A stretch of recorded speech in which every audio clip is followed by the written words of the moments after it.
തകർത്ത വിളയാടിയോ? നല്ല പടം നല്ല പടം. രജനികാന്ത് തകർത്തു, അടിപൊളിയായിട്ട് ചെയ്തിട്ടുണ്ട്. ലോകേഷിന്റെ ഡയറക്ഷൻ അവിടെ പറ്റിയിട്ട് കാണാൻ, ഓരോ സീനും പറ്റിയിട്ട് കാണാൻ നല്ല ഭംഗിയുണ്ട്. എല്ലാ സെറ്റാണ്.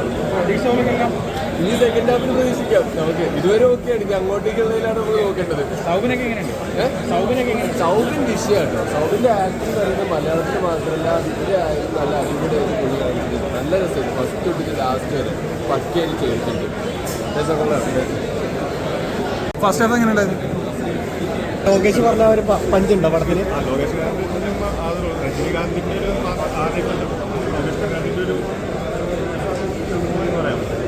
സാധാരണ ലോകേഷിൻ്റെതായ ഒരു പടം എന്നുള്ള രീതിയിലാണ് പക്ക രജനീകാന്ത് പടം. അല്ലാണ്ട് സൗബിനെ ഉണ്ട്. സൗബിൻ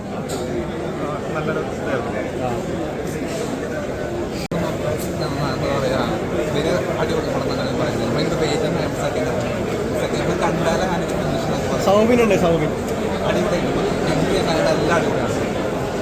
പിന്നെ ഇതെങ്ങനെ രജനീകാന്ത് സിനിമ പോലെയാണോ അതോ ലോകേഷിന്റെ സിനിമ പോലെ തോന്നുന്നത്?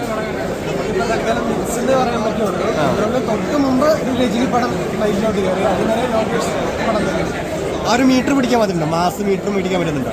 മാസ് തിയേറ്റർ ഞാൻ പറഞ്ഞ ഇന്റർവെല്ലിന് മുമ്പുള്ള ഒരു 2 മിനിറ്റ് 3 മിനിറ്റ് ഒരു മാസ് ബൈക്കിലോട്ട് കയറിയിട്ടുണ്ട്. അതുവരെ പടത്തിൻ്റെ ഒരു ബേസാണ് സെറ്റ്. സൗകര്യമുണ്ട്.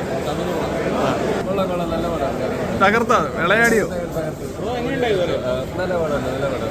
രജനികാന്ത് തകർത്തു, അടിപൊളിയായിട്ട് ചെയ്തിട്ടുണ്ട്. ലോകേഷിന്റെ ഡയറക്ഷൻ അവിടെ പറ്റിയിട്ട് കാണാൻ, ഓരോ സീനും പറ്റിയിട്ട് കാണാൻ നല്ല ഭംഗിയുണ്ട്. എല്ലാ സെറ്റാണ്. ഈ സെക്കൻഡ് ഹാഫിൽ പ്രതീക്ഷിക്കാം നമുക്ക്. ഇതുവരെ ഓക്കെയാണ്, ഇനി അങ്ങോട്ടേക്കുള്ളതിലാണ് നമ്മൾ നോക്കേണ്ടത്. സൗബിൻ വിഷയമാട്ടോ. സൗബിന്റെ ആക്ടിങ് പറയുന്നത് മലയാളത്തിൽ മാത്രമല്ല ഇവിടെ ആയാലും നല്ല അടിപൊളിയായിട്ട് പുള്ളി കാണിച്ചിട്ടുണ്ട്. നല്ല രസമായിട്ട് ഫസ്റ്റ് തൊട്ടിട്ട് ലാസ്റ്റ് വരെ പറ്റിയായിട്ട് ചെയ്തിട്ടുണ്ട്.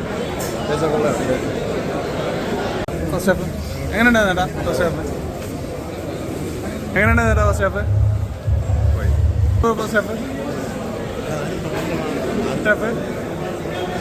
എങ്ങനെയുണ്ടായിരുന്നു